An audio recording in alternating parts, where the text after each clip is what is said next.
Hey everybody!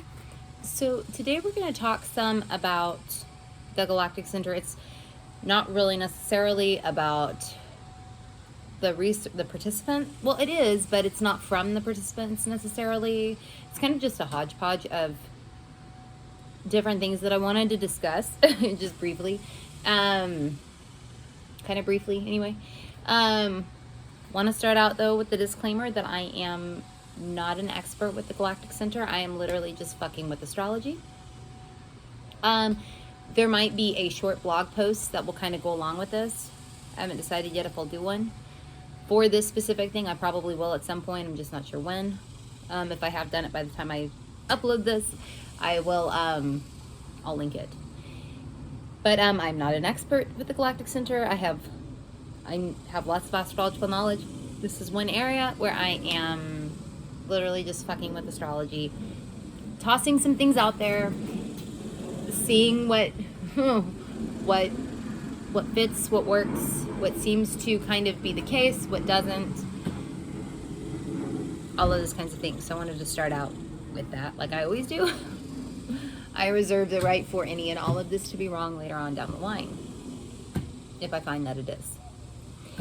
So the first thing I wanted to talk about is I want to make it really clear,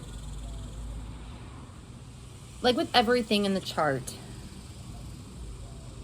because, you know, with the people, not the participants that have been involved with the GC questionnaire, but like with the famous people that I've looked at and that I'll continue to look at too. The GC is just one of those things. It's kind of like everything else in the chart, right? There are easy aspects and there are challenging aspects, right? You know, and really, you know, some people think of things like Venus trine the moon, right? You see that in the chart. Your mind might automatically go to this being an easier aspect for the person. Or, you know, if you have, say, Mercury square Saturn, your mind might automatically go to this aspect being a more challenging aspect. Even this isn't universally the case, right? I mean, like in the case of somebody with their moon trine Venus, their moon or Venus could be totally fucked, right? Which kind of changes things. It does. So I think we all, as astrologers or as students of astrology or as just people with an interest in it, need to get these fucking cookie cutter notions of what aspects mean out of your mind. Like, put them out of your mind. Know what the planets in the houses and in those signs mean. Know that a trine or a square is easy or challenging respectively. But take the whole fucking chart into account before you label something as being easy or challenging, right? I think too often our minds kind of knee-jerk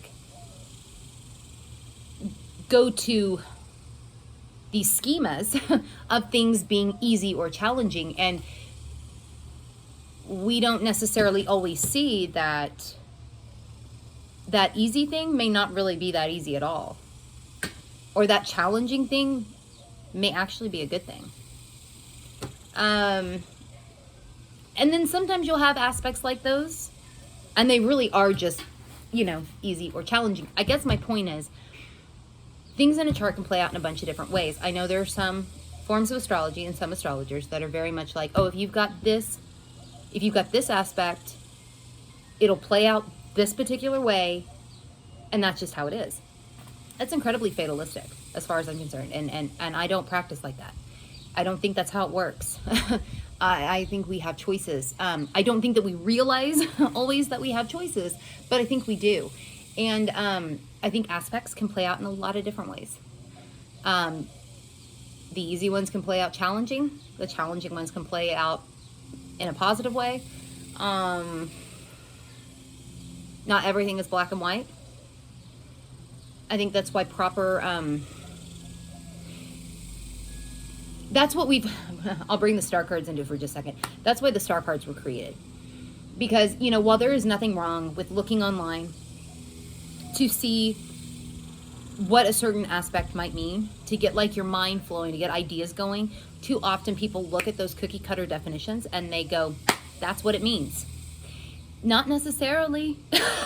Not necessarily. You're only looking at that one aspect. You've got so many fucking aspects in your chart, so much shit going on, but you're going to go on it because this person online said that's what this means. They've never seen your chart. So while I'm not bitching about cookie cutter definitions being out there, because I do think that they have their place, and I do think that they can be great for getting ideas going in your mind. I would not take any aspect that you read about in your chart online and say, that's it. You have to take the whole thing into account. That's when you can go, that's it. Once you've done that. Now, I'm not trying to say that there aren't cookie cutter. And when I say cookie cutter, I don't even mean that negatively. I just mean things that are already like pre-done for you kind of thing. But actually, you just have to take the whole damn chart into account. And I think the same thing, you know, because I do think that different aspects can play out for different people in different ways. And that is why the star cards were created. They were created so that people could actually learn how to do this, because this is something that oftentimes is left out of in books, even the best of them. The synthesis is left out. How you synthesize and fuse the parts of the chart together is left out. It is left out. And I'm not sure why it's left out. And I'm not saying it's universally left out of all books, but I don't see it put in very often in a clear way. In a clear way. And that was kind of our hope with this, was that it would make that synthesis make more sense in a visual way, right? Visually being able to lay the cards out and synthesize. Learn how to synthesize. Because that is important to proper chart reading. It is. Rather than just taking different aspects online and piecing them together, the actual synthesis of the chart as a whole is so important. And because things can play out in so many different ways, right? I mean, the moon obviously represents what it represents. The sun represents what it represents, right? But it's going to play out a little different for everybody, depending on what house it falls in, what sign it's in, what aspects it makes in total. All of those kinds of things matter. The same thing could be said with the GC. We don't have a GC card. This is actually something that I would like to include in another version, in another edition of the star cards. I'd love to include the Galactic Center card. But that is, the GC is not cookie cutter either. I will be talking about it in both easy and challenging, positive and negative ways. Because I do think that it's one of those things that can really function as, it can really go any way. Like most of the things in the chart can go kind of any way. The GC is the same thing. However, I will say this. The GC does feel like an amplifier. It does feel like it amplifies because it has so much energy. I mean, even in space, there's, you know, the GC in space, there's so much energy involved. And there is warping that happens. I do think that there is warping that happens. And I use that term, but I don't mean it negatively, right? When you hear the word warp, sometimes your mind goes to a more negative angle of things. I don't think that it's necessarily negative, but it does warp, it does change. I do think it does. Any planets that are conjunct it, same thing with any planets that oppose it or are conjunct the anti-center. But I don't always think that this can go in a positive or a negative direction, but I do think it's amplified. And it is changed. What you decide to do with that energy is completely up to you. Okay?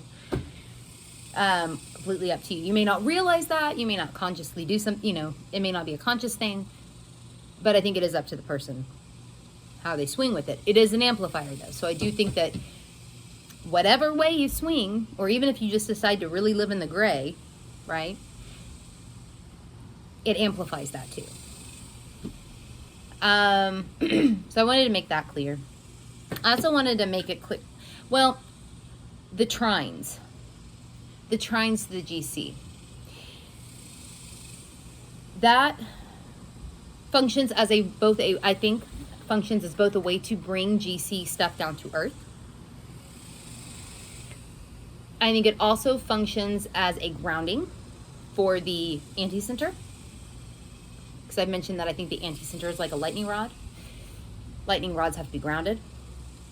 So I think the trines to the GC, sextiles to the GAC, I think, they function like that. Now, the more trines that you have, for instance, I only have one trine. There's only one there. So there's only, I guess you could say, one way for me to bring the Galactic Center stuff down to Earth. However, if you've got somebody that, say, has multiple trines, there might be multiple avenues to bring things down to Earth. What are those avenues exactly? I don't know. I'm talking about a hypothetical chart here, but there might be multiple ways to bring GC stuff down to Earth, or to translate it, to translate it down to Earth. The person might choose to go with all of their trines, all of the ways of translating. They might choose to go with only one and kind of forsaking the others. I could see that being the case. But it does feel like, and this is an idea that I'm just kind of playing around with right now, but it does kind of feel like that the more trines that the person has, the more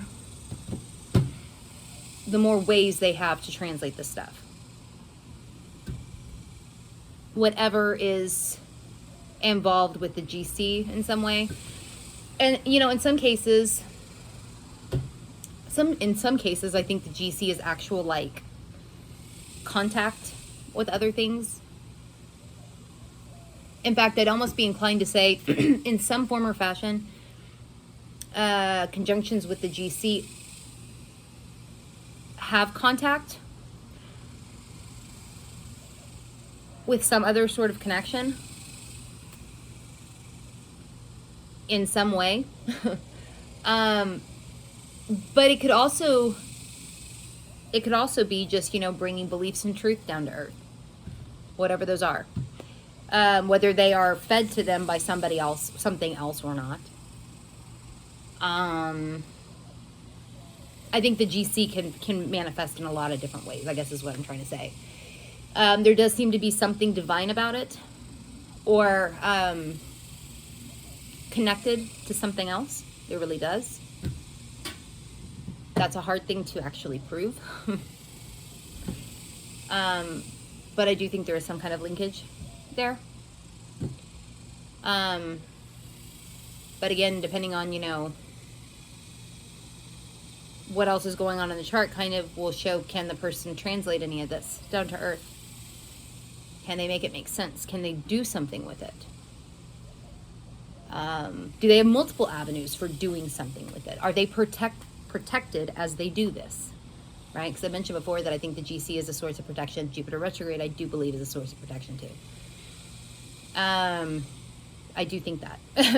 Just from the charts and shit that I've looked at, I do think that my mind really does go there. I might find that that's wrong down the line, but I do think Jupiter retrograde plays into the GC energy quite a bit. I think that it has several similarities. And, yeah, I do think it is a source of protection. Especially for people that are wanting to translate things that might be harder to swallow or stomach. I think it protects them being able to do that. And I would almost, I think it does. So far, I think it does. Anyway, I'm gonna get going. If you want to follow us on Instagram, find us at Let's Fuck with Astrology. I am at Saturn Season Astrology on Instagram. Natalie is at Apaternal Astrology on Instagram. If you want to like and subscribe and whatever people do on YouTube, search for us. Searching for Let's Fuck with Astrology. If you do the Reddit thing, come join us on the subreddit Let's Fuck with Astrology. And if you're interested in the star cards, go to letsfuckwithastrology.com/star-cards. Okay, y'all. I'll see y'all later.